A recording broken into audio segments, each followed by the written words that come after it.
Саламатсыздарбы, күндүн башкы окуялар менен кабарлар маалымат программасынын кечки чыгарылышы түз эфирде, аны мен Дөөретбек Кочкорбаев тааныштырам. Алгач программабыздан кыскача анонс.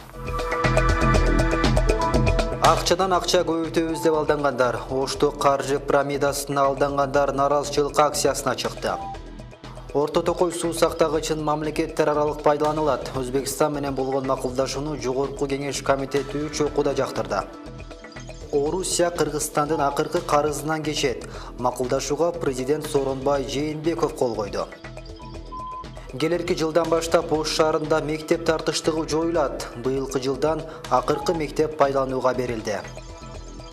Ош шаарында мүмкүнчүлүгү чектелгендерге үй берилди.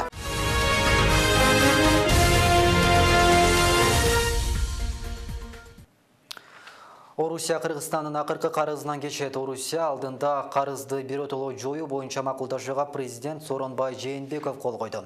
Эске салсак, жалпысынан бересенин көлөмү 2012 жылга карата $1,5 миллиард тете болчу. 2013 жылы түзүлгөн макулдашуу боюнча карыз 10 жылда акырындап чейилмек. Бирок кийин анын $240 миллион калдыгын биротоло жокко чыгаруу макулдашуусу жетишилген. Муну менен Кыргызстандын тышкы бересеси ички дүң өндүрүмгө карата 3,8%га чейин кыскарат. Өзбекстан Орто Токой суу сактагычына кеткен чыгымды көтөрүү милдетин алат. Жогорку кеңештин агрардык саясат, суу ресурстары, экология жана аймакты өнүктүрүү боюнча комитети бүгүн Орто Токой суу сактагычын мамлекеттер аралык пайдалануу жөнүндө макулдашууну 3 окууда тең жактырды. Ага парламенттеги бардык фракциялар макулдугун беришти. Келишимге ылайык Кыргызстан менен Өзбекстан Орто Токой суу сактагычын эми биргелешип пайдаланат. Ал эми суу сактагычты кайтаруу иштетүү башкаруу толугу менен Кыргызстанга өттү. Өзбекстан болсо суу сактагычты иштетүүгө кеткен чыгымды көтөрүү милдетин алды. Быйыл 6 октябрда мурдагы президент Алмазбек Атамбаевдин Өзбекстанга болгон сапарында суу сактагыч боюнча макулдашууга кол коюлган. Орто Токой суу сактагычынын жалпы аянты 850 гектар. Сооронбай Жээнбеков Өзбекстанга расмий иш сапар менен барат. Жумушчу сапарга көрүлүп жаткан камылга жөнүндө мамлекет башчы Тышкы иштер министри Эрлан Абдылдаевди кабыл алып билди. Президент 13-14 декабрда Өзбекстанда болуп турган расмий иш сапарында кылда даярдык көрүүнү тапшырды. Мындан сырткары Эрлан Абдылдаев ЭКУКнун курамындагы мамлекеттердин тышкы иштер министрлигинин жыйыны жана Сербиядагы расмий сапарынын жыйынтыгы тууралуу айтып берди. Мурдагы президент Алмазбек Атамбаев Өзбекстанга мамлекеттик сапар менен быйыл 5 октябрда барган. Эки мамлекеттин сууп кеткен алакасы 2016 жылдын сентябрынан тартып оңола баштаган.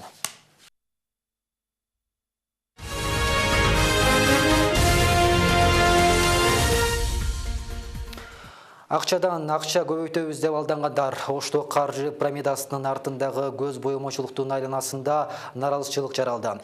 Миңден ашык жаран Драгонс деп аталган каржы пирамидасына акча салып, кургол калганын айтышат. Алдангандар эң аз дегенде $20 берген болсо, алды $60 000 чейин сарптаган. Акыр аягында акчаларын өндүрө албай, Ош милициясынын алдында наразычылыкка чыгышты. Алардын үнүн Айдай Беделбек кызы угуп келди.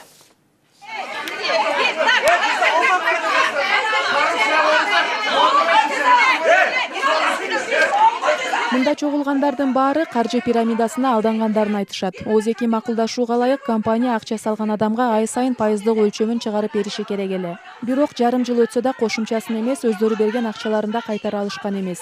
Акчадан акча жасайбыз, элди жакырчылыктан чыгарабыз деген шылуундарга ишенип, бар тапкандарыбыздан ажырап калдык деп баш катырышат. Мен семьям боюнча мисалы $3,5 миң салдым. Элдин ичинде $20 $59 миң чейин салган инсандар бар. Bir жума үчүн салып калсаңар, $1000 салсаңар капитализацияга $3,5 миңден, эгер 100% келишсеңер $5,5, $8 миң, $15-18 миң чейин аласыңар 2 айда деген сөздөрдү айтып элге түшүндүрүштү. Анан күнүмдүк деген бар. Күнүмдүк дагы ошо $20 30-40-100 миң чейин экен. Ош шаарынан эле 1000ге жакын адам каржы пирамидасына алданып, акчаларын кайтарып алышкан эмес. Мындан сырткары Баткен, Жаа Абад облустарынан да алдандык дегендер бар. Көпчүлүгү тез байып кетерине ишенип, банктан насыя алып да беришкенин билдиришет. Үстүнө 1000 доллардан салсаң 5%-ын үстүнө кошуп беребиз деди. Ошолго мен кызыктым да, эми ушинтип байып калат экен, тууган уруумда байытып коет экен деп, мен бирөөдөн 15.000 доллар алып келдим дагы. Тууган уруума эчесин мен бөлүп туруп салып берип койдум. Ошо менен баягы күндөрүм бүттү. Ошол ала турган кезим келди. Келгенде деле менин акчам чыкпай койду да. Аны айттым. Эмне болду десем, карта келет деди Кытайдан. Кандай, эмне үчүн карта келет десем, бул эми себепти карта менен иштейбиз төлкө деп койду. Аталган каржы пирамидасы Ошто быйыл апрель айында ачылган. Августта кеңсеси жабылганы менен адамдардан акча алуу улантыла берген. Алдангандар Ош шаардык ички иштер башкармалыгына арыз жазып кайрылышкан. Натыйжада шектүү катары Драгонс каржы пирамидасынын өкүлү дейилген аял кармалган. Келтирилген чыгым 5 миллион сомду түзүп, эч кандай банктын кызматынан колдонулган эмес. Биздин Ош шаардык ички иштер башкармалыгына бир нече адамдардан арыздар түшкөн. Анда ошол баягы интернет бизнес тактап айтканда азыркы биздин түшүнүк боюнча сетевый маркетинг деген түшүнүктөр боюнча бир нече аялдардын үстүнөн арыз жазган. Ош шаардык ички иштер башкармалыгынын тергөө ыкчам тобу иликтөө иштерин жүргүзүп, анда чынында эле ошол жарандарды алдоо жолу менен адамдардын ишеничине кирип, алардын чоң көлөмдөгү каражаттарын ыйгарып алуу менен алдамчылык иши менен алдамчылык беренеси менен иш козголгон. Учурда Ош шаардык ички иштер башкармалыгы кармалган аялдын ишин сотко өткөрүп берген. Алдамчылыкка шектелген аял убактылуу кармоочу жайына алынган. Баш коргоо чарасы шаардык сотто каралган. Жылдын 8 декабрында Ош шаардык соттун токтому менен Кыргыз Республикасынын кылмыш жаза кодексинин 166-беренесинин 2-бөлүмүнүн 2-3 пункттары менен айыпталган жарандын бөгөт коюу чарасы камакка алуу, сырттан камакка алуу түрү тандалып, ал кармалган күндөн тартып Жалал Абад шаарынын СИЗО 53 мекемесине этап кылуусу көрсөтүлгөн. Эми бул жарандын айыпталуусу азырынча бир эпизод менен гана 74.500 сомду алдап алган деген эпизод менен айыпталып жатат. Мында канчалык чын жалгандыгы эми тергөө иштеринин жүрүшүндө соттук отурумдарда анан далилденет. Учурда алданып калдык деген жарандар президентке кат жолдогону турушат. Кайрылууда каржы пирамидасынын жетекчилигин жоопко тартып, жабырлануучуларга акчаны өндүрүп берүү жазылган. Эскерте кетсек, Кыргызстанда каржы пирамидасынын артындагы көз боемочулук 2002 жылдары эле башталган. Тез баюуну кыялдангандар шылуундардын кылтагына ээлинип, кийин милицияга кайрылышат. Айдай Беделбек кызы, Азам Бузреков, Ынтымак.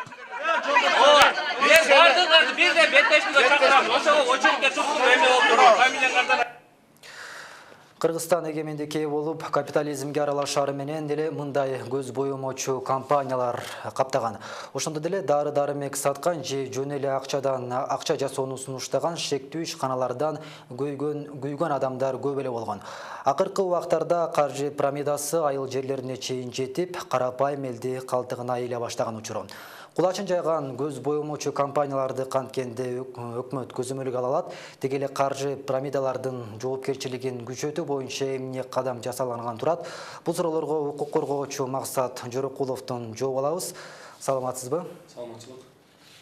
Айтсаңыз, шылуун компанияларды түп тамыры менен жоюу үчүн мыйзамды катаалташтыруу керекпи? Акыркысы өзгөртүүлөргө же толуктоолорго муктажбы? Катаалдаштыруу маселесинде мыйзамды чындыгында бир аз өзгөртүү толуктоолор киргизилиш мүмкүнчүлүгү бар. Чындыгында ошол муктаждык бар. Бирок ал боюнча азыр жогоруда айтылып өтүлгөндөй, жанакы алдамчылык боюнча берене Кыргыз Республикасынын кылмыш жаза кодексинде бар да азыр. Бул эми негизинен бул берененин негизги мындай ишке ашуусу адам алданганын кийин гана билет да. Акча берип аткан учурга карата эч кандай алданганын билбейт. Ал бербей коюп чындыгында алданганын кийин билгенде гана алдамчылык болуп калат да. Экинчи сурооз, каржы пирамидасы деп атап алып, көз боемочулук менен элдин акчасын тартып алып жаткан компанияларды ким көзөмөлдөш керек, же болбосо жарандар алданып калган соң кантип акчаларын кайтарып алса болот? Бул жерде азыр кылмыш жоопкерчилигин укук коргоо ошо тергөө органы жана сот тарабынан жүргүзүлөт. Ал эми акчаны кайтаруу маселеси жарандык тартипте ошол айыпталып жаткан же соттолуп жаткан тарапка жарандык тартипте да доо коюлууга жатат. Доо ошол сот тарабынан далили келтирилген жараша канааттандырууга же канааттануусуз калтырууга келип чыгат да акыркысы. Акыркы суроо акчасын берип жаткан жаран компания канчалык ишенимдүү экенин билиш үчүн эмнелерге көңүл буруу зарыл же болбосо ушунун экенин кантип байкаса болот? Чындыгында Кыргызстанда бизнес жүргүзүүчү акча табууда бир салган акчанын 20%-нан 30%-на чейин жылдык бир мөөнөттө кайта турган болсо, бул мындай стабилдүү өнүгүү бар деп эсептесек болот да. Ал эми биздикилер болсо бир айда эле кайра өзү салган акчаны алуу максатын көрүп атат. Бул чындыгында чоң акча дагы ушундай бир мындай сунуштар болгондо эле ишенбечилик келтирип, юристтерге кайрылууга жатат. Рахмат, студиябызда юрист Максат Жорокулов көз боюмчуларды туюу жана алардын калтыгына илинбөөнүн жол жоболорун айтып берди. Биз болсо чыгарылышыбызды башка жаңылыктар менен улантабыз.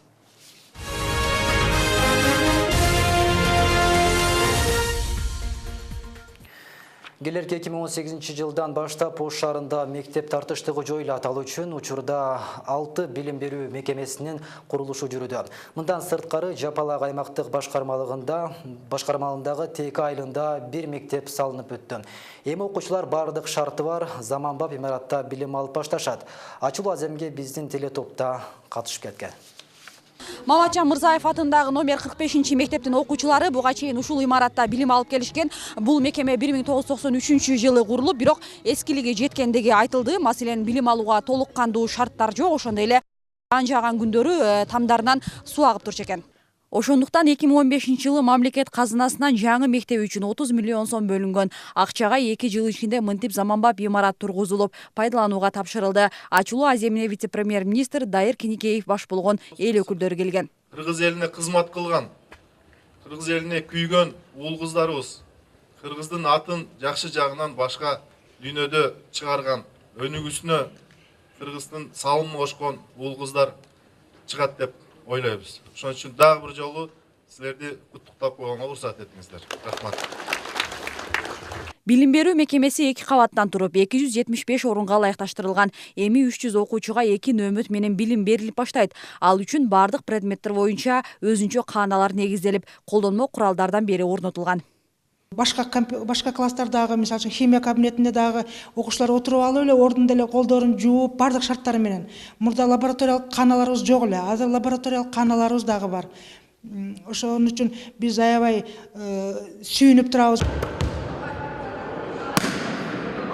Негизгиси билим берүү мекемеси ашкана, спорт зал менен кошо курулду. Мындай шарт мугалим окуучуларды кубандырууда. Себеби буга чейин залдын жоктугунан дене тарбия сабагы сыртта өтүп, тамак ашты окуу кааналарынан ичип алышчу. Волейболдон, баскетбол оюнунан жана улуттук оюндар боюнча ушундай секцияларды ачып, бул жерде окуучулардын келечекте жакшы спортсмендер чыгышына аракет кылып иштейбиз да. Кышта ушундай кадимкидей форма менен кирип, кыйналбай ойнойбуз. Биз ушул окуучулардын атынан ыраазычылык айтабыз. Ош шаарында дагы 6 мектептин курулушу жүрүүдө. Анын бирөөсү жыл аяктаганга чейин пайдаланууга тапшырылат. Калган 5-өө кийинки жылы бүткөрүлмөкчү. Имараттардын баары 600-700 орунга ылайыкташтырылууда. Шаардык бийлик муну менен 2018 жылда мектеп тартыштыгы жоюлаарын билдирүүдө. Шаарда билесиздер, мектептерибизде бир класста 50-60 боло окуган мектептерибиз бар. Ошол жалпы мына билим берүү тармагын биз күчөйтөлү, оңойлоп ушинтип иш аракет жүрүп атат. Ал эми өлкөнүн калган облус шаарларында дагы 2018 жылдан билим берүү мекемелерин салуу жанданат. Анткени мамлекеттик казынадан кийинки жылы социалдык объекттерди куруу үчүн эле 2,9 миллиард сом каралды. Нуржамал Баргыбаева, Нурсултан Абдикерим уулу, Ынтымак. Азыр болсо жарнамалык тыныгуу алгач кыскача анонс менен тааныша алыңыздар, андан соң программабызды улантабыз. Европа комиссиясы мигранттарды кабыл алуудан баш тарткан 3 өлкөнү сотко берди. Муфти Максат Ажы Токтомушев Чубак Жарилов боюнча кайрылуу таратты. Ынтымак топ Навой 2017 жыл жыйынтыгын чыгарды. Радио угармандардын тандоосу боюнча уюштурулган концерт бүгүнкү чыгарылышта.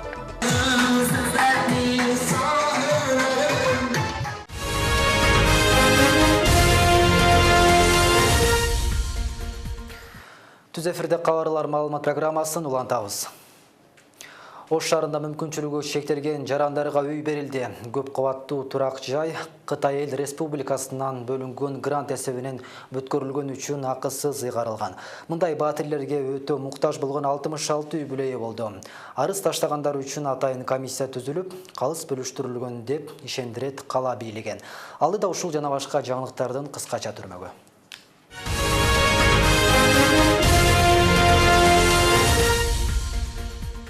Ош шаарында мүмкүнчүлүгү чектелген жарандар турак жайлуу болушту. Шаардык мэрияда үй алуу үчүн 708 адам кезекте турган. Анын бүгүн 66сына көп кабаттуу үйдөн 2-3 бөлмөлүү баатирлер берилди. Ал үчүн эч кандай акча алынбайт деп маалымдайт Ош мэриясынан. Керектүү документтер дагы акысыз даярдалып берилет. Эске салсак, бул турак жайлар Кытай Эл Республикасынан бөлүнгөн грант эсебинен курулган болчу. Бизге үй берди 3 комнат, эжем экөөбүзгө. Биринчи кабаттан берди. Эшикке чыкканымда ыңгайлуу. Баардык шарты бар. Жакшы болду бизге. Суудан кыйналчылык. Ош шаарындагы мектеп окуучулары арасындагы зордук зомбулукка каршы акция жыйынтыкталды. Каладагы 50 мектеп катышкан сынакка окуучулар активдүүлүгүн көрсөттү. Октябрь айынын 25 декабрдын 10-на чейинки аралыкта зордук зомбулук темасындагы эң мыкты сүрөт конкурсу, эң мыкты эссе жана эң мыкты видео ролик багыттары боюнча сынак жүргүзүлгөн. Жеңүүчүлөрдү аныктоо боюнча атайын комиссия түзүлүп, мыктылар шаардык билим берүү башкармалыгы тарабынан акчалай жана баалуу белектерге ээ болушту. Бул акциянын негизги максаты зордук зомбулукка каршы күрөшүү, зордук зомбулукту алдын алуу, эрте турмушка чыккан кыздарга бөгөт коюу жана аялдарга, кыздарга карата зордук зомбулук. Бул боюнча өкмөттүн 443 токтомунда да көрсөтүлгөн.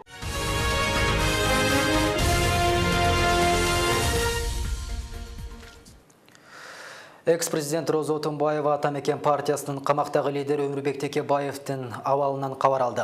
Бишкектеги номер 47 абакка барган Отунбаева жолугушуудан соң Текебаевдин абалы жакшы экенин журналисттерге билдирди. Айтымында Текебаевдин ден соолугу жакшы экенин, камак шартында дооматы жок экенин билдирди. 21 ноябрда жогорку сот Атамекен партиясынын лидери Өмүрбек Текебаев менен мурдагы өзгөчө кырдаалдар министрлигинин башчысы Дүйшөнгүл Чотоновду 8 жылдан күчөтүлгөн тартиптеги абакка кескен жана үй мүлкүн мамлекетке чегерүү тууралуу райондук соттун чечимин күчүндө калтырган. Эки саясатчы орусиялык жарандан $1 миллион пара алган деген айып менен быйыл февраль айында камакка алынган. Алымдар кеңешинин мүчөсү Чубак Ажы Жалилов жараткан алдында күнөөкөр болгон жок. Бул тууралуу Кыргызстандын муфтии Максат Ажы Токтомушев дин алымына карата атайын айтылган коомдук пикир боюнча жасаган билдирүүсүндө айтты. Өз сөзүндө Кыргызстандын муфтии бирөөнүн үй бүлөлүк маселесин талкуулоонун ордуна мамлекетти гүлдөтүп, экономиканы көтөрүүгө жардам берүү зарылдыгын айтып өттү. Эскерте кетсек, Чубак Ажы Жалилов теле берүүлөрүнүн биринде экинчи аял алганын тастыктаган. Алымдын бул кадамы коомчулукта кызуу талкууну жараткан. 9 декабрда Чубак Жалиловдун жубайы Гүлнур Жалилова жолдошунун үстүнөн милицияга арыз жазган. Бишкек шаардык ички иштер башкармалыгы түшкөн арыз каралып жатканын, кылмыш иши козголо электигин билдирди. Ынтымак телерадио компаниясы Топ Навы 2017 жыл жыйынтыгын чыгарды. Радио аркылуу чыккан ырлар эл тандоосуна коюлуп, сурулуп чыккан мыктылары концертке чакырылган. Ошентип угармандар тарабынан тандалган 50дөй ырчы музыкалык маанай тартуулады. Жылдагыдан өзгөчөлөнүп, быйыл мыктылар аныкталбаса да, эл өздөрү сүйүп уккан ырчыларын көрүүгө мүмкүнчүлүк болду. Кечени шаңга бөлөгөн концерттик программа тууралуу кезектеги материалда. Көпчүлүктү күттүргөн Топ Наво 2017 музыкалык кечеси өткөн ишемби күнү өткөрүлдү. Оштогу Бабур атындагы драма театрына ырчылардын күйөрмандары жык-жыйма толуп, кол чаап коштоп турушту. Маданий иш-чарага өлкөнүн түштүгүнөн жалпы 50ге жакын ырчылар чакырылган. Топ Наво ижоди uyushmasida biz juda Bir жыл ичинде чыгармачылыкта катуу изденүү болду. Мына жакында эле Өзбекстандагы устатым Гайрат Усманов менен концерт бердим. Ынтымак радиосунан тынсыз ырларым чыгып атты. Кудай буйруса, келерки жылы дагы жаңы ырларды жаздырып, Кыргызстан боюнча концерт коюуну пландап жатам. qo'shnimiz Jallobat shahrida ham yana konsertlarimizni uyushtirmoqchimiz. Konsert жакшы, эң мыкты даражада Чыгармачыл аялдар аябай кубанычтабыз. Элге ырларыбызды тартуулаганга мүмкүнчүлүк түзүлдү. Бул үчүн ынтымактын жалпы жамаатына терең ыраазычылык билдирем. Топ Наво биздин чыгармачылыгыбызга жакшы таасирин тийгизди. Мындай иш-чара аркылуу биз элге таанылып, ынтымактын радиосу аркылуу угармандарды көбөйтүп жатабыз. Биздин өсүп өнүгүүбүзгө жакшы шарт түзүп жатат. Ал үчүн уюштуруучуларга терең ыраазычылык билдирем.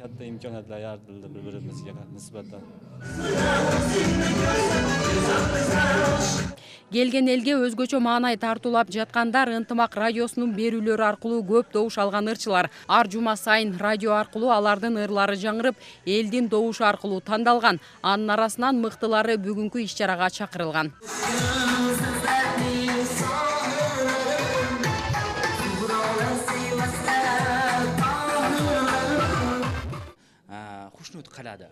Негизинен быйыл наам ыйгаруу же белек бешкек берүү аз эме болгон жок. Себеби аз гана ырчыга наам берсек, калгандар аракет кылбай коюшат экен. Ошондуктан жалпы эле концерт уюштурдук. Бүгүнкү ырчыларды радио угармандар өздөрү сунушташкан.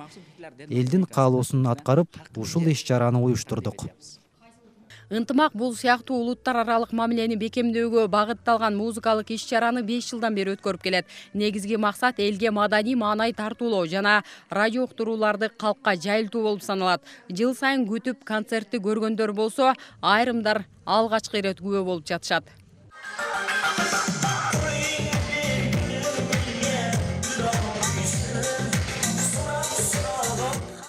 Rahmat, mana shu konsertni uyushtirgan, avvalo uyushtiruvchilarga minnatdorchilik bildiramiz. Biz mana shu konsertga taklif qilingan o'qituvchilar nomidan, mana shu O'sh elini nomidan ajoyib, juda ham bir yangi taassurotlarga bir to'la ajoyib hayajon. Bu fursatdan foydalanib shu Top Navo'ni 5 yilligi bilan Top Navo tashkilotlarini muborakbod etib qolaman. Kayfiyatimiz juda yaxshi, Allohga shukr. Mazza qilib dam olib o'tiribsiz. Qishda shunday sovuq kunlarda biz shunday konsertlarga kelganimizga uydagilar ham rozi, o'zimiz ham juda rozimiz. 4 saatка созулган концертти эл колдоп, коштоп жыйынтыкташты. Эми алдыда Оштун мыктыларын аныктоочу Ош Браво музыкалык концерти күтүлөт. Мыктыларды билүүнү каалагандар үчүн каалга ачык. Бегима Асанова, Кымбатбек Абдисамат уулу, Ынтымак.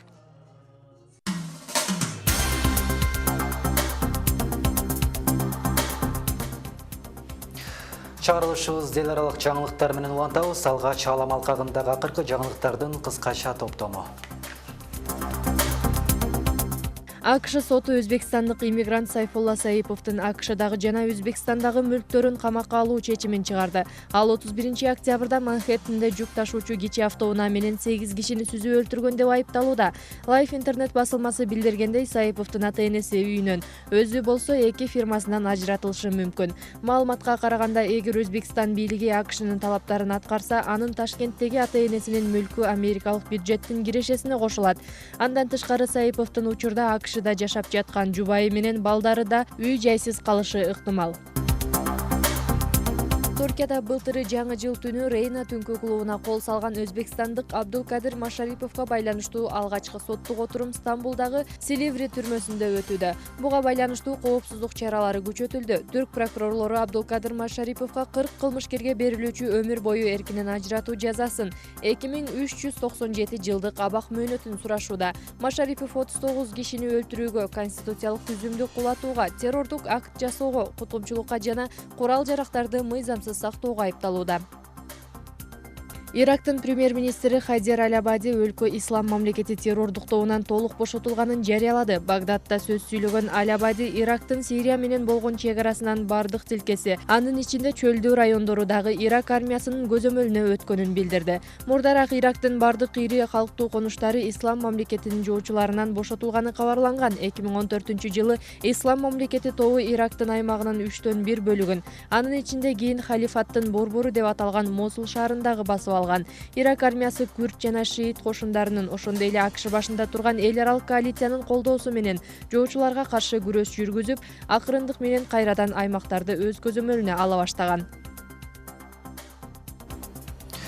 Европа комиссиясы мигранттарды кабыл алуудан баш тарткан 3 өлкөнү сотко берди. Алар Польша, Чехия жана Венгрия. Ал эми аталган мамлекеттердин бийлик өкүлдөрү түрдүү террордук чабуулдардан коргонуу үчүн ушул кадамга барып жатышканын айтышууда. Европа соты Еврокомиссиянын Польша, Венгрия, Чехиянын үстүнөн жазган арызын карап жатат. Арасында Венгриянын билим берүү тармагына тиешелүү пункттары дагы бар. Анда апрель айында Будапешттеги европалык эмес окуу жайларга жаңы талаптарды киргизген болчу. Ал эми июнь айында коммерциялык эмес уюмдарга карата жаңы мыйзам долбоорлору иштелип чыккан. Маалыматка караганда айына 24 000 евродон киреше тапкан уюмдарды чет жактан каржыланчу жарандык уюм катары каттоодон өткөрүү милдеттендирилген. Еврокомиссиянын жазган арызында Будапешт жогоркудагы талаптардын бирин да аткарган эмес. Ага байланыштуу Европа биримдигинин мыйзамдарынын негизинде жоопко тартылуусу керектиги талап кылынган. Венгриянын бул кадамдарына макул эмеспиз. Сот отурумдары башталганча бир чечимге келебиз деген үмүттөбүз. Болбосо Евробиримдиктин талаптарына ылайык мыйзам чегинде жооп берүүгө туура келет. Андан сырткары арызда Чехия, Польша жана Венгрия мигранттарды кабыл албай жатат деп да жазылган. Бул 3 мамлекет өлкө аймагына баш пааник сурап келген мигранттарды кабыл алуудан баш тартышкан. Аталган мамлекеттердин бийлик өкүлдөрү бул кадамдарын жарандар христиан динине сыйынгандыктан мусулман өлкөлөрүнөн келген мигранттарды киргизе албайбыз деп түшүндүрүшүүдө. Андан сырткары түрдүү террордук чабуулдардан коргонуу максатын көздөп жатышканын кошумчалашкан. Гандуруста бир топ убакыттан бери башаламандык жаратып келаткан президенттик шайлоонун нараазычылыктары токтой элек. Бул ирет оппозиция лидери президенттикке ат салышып, бирок жеңилип калган талапкер шайлоо жыйынтыгын тааныбай турганын айтып чыкты. Гондураста ноябрдын аягында болуп өткөн президенттик шайлоонун так жыйынтыгы дале болсо чыга элек. Кайрадан добуш берүүлөрдө учурдагы президент Хуан Орландо Эрнандес жеңишке жетишкен. Бирок атаандашы оппозициялык партиянын лидери Сальвадор Насралла ал жыйынтыкты тааныбай турганын айтып чыкты. Ал шайлоо комиссиясынан добуштарды кайрадан эсептеп чыгууну талап кылууда. Бирок шайлоо комиссиясы бюллетендер так эсептелип чыкканын жана шайлоочулардын 50%дан көбү Хуан Орландога добуш беришкенин маалымдашууда. Эч кандай мыйзам бузуулар болгон эмес. Шайлоо бюллетендерин толугу менен эсептеп чыктык. Өткөн жума күнү оппозиция лидери шайлоо жыйынтыгын жокко чыгарууну талап кылды. Добуштарды эл аралык байкоочулардын көзүнчө эсептешкен жок. Баары мыйзамсыз болду. Бул жыйынтыкты жокко чыгаруу керек. Эми шайлоо комиссиясы шайлоо жыйынтыгын 26 декабрга даяр кылып, расмий түрдө жеңүүчүнү атоо керек. Мына ушундай жаңылыктар кабарлар маалымат программасынын кечки тотомун жыйынтыктайт. Дагы башка жаңылыктар ынтымак чекит сайтынан окусаңыздар болот. Сайттагы жаңылыктар күн сайын жаңы маалыматтар менен толукталып турат.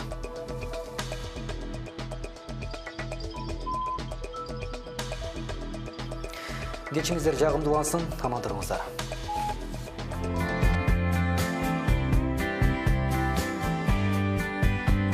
Ауа райы маалыматынын демөөрчүсү Тойбос сода маркасы. Торговая марка «Тойбос» – это завод по производству колбасных изделий с собственным убойным цехом и производственной лабораторией. Торговая марка «Тойбос» – это современные технологии и высокие стандарты производства колбасных изделий и мясных деликатесов в соответствии международным стандартам FSSC 22000. Торговая марка «Тойбос» – это выбор года в номинации «Производитель колбасных изделий халал» номер 1 в Кыргызстане.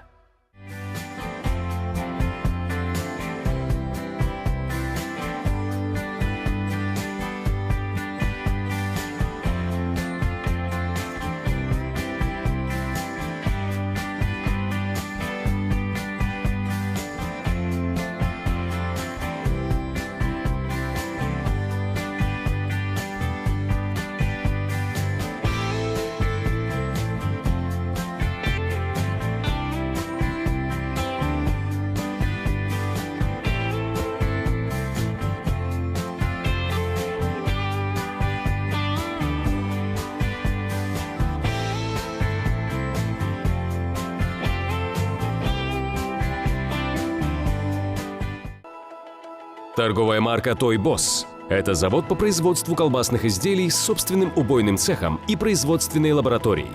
Торговая марка «Тойбос» – это современные технологии и высокие стандарты производства колбасных изделий и мясных деликатесов в соответствии международным стандартам FSSC 22000. Торговая марка «Тойбос» – это выбор года в номинации «Производитель колбасных изделий халал» номер 1 в Кыргызстане.